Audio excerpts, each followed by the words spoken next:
Okay, this is called the disappearing crayons or the vanishing crayon trick. It's bonus number 9. You show them some crayons and then show them nothing in your hands, and on 3 we'll make them disappear. Or actually you can say ready, set, now. The kids will all say abracadabra and the crayons are gone. How's it work? These are half crayons. They fall down. So what you're doing is you're holding them up. They're only half crayons, so basically there's nothing down here. So you're turning it and you're holding it like this with your finger so they don't fall down yet, and then if you just let go, loosen up the pressure, they'll fall down. You can hold it on the side, which is a little harder to do, so I recommend holding it just on the front and back. And then you don't want them to see it fall down, so what you do is you cover it with your hand, and when you cover it with your hand, let them fall.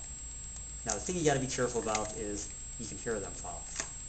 You don't want them to hear that, so you have to do something to mask that sound. What I try and do is I try and talk a little bit, talk a little louder, so that way when they fall, I'm talking, so hopefully you don't hear them fall as easily. When you do it as a class, do this.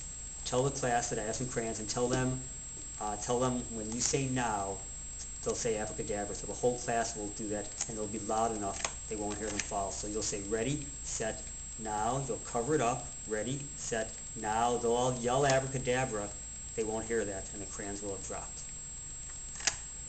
Encourage the kids to be careful with the box. You don't want to bend the box or destroy the box, because it won't work as well. So you really got to keep this box in somewhat decent condition. They can either keep the plastic on it or they can take it off. I usually recommend keeping the plastic on it.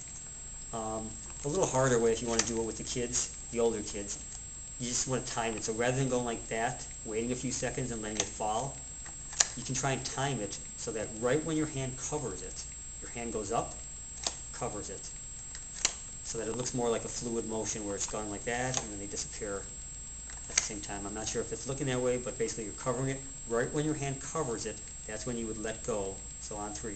1, 2, 3, my hand goes up, covers it, drops. And that way it kind of looks like a very fast, fluid motion. And that's how you do the vanishing or disappearing crayons.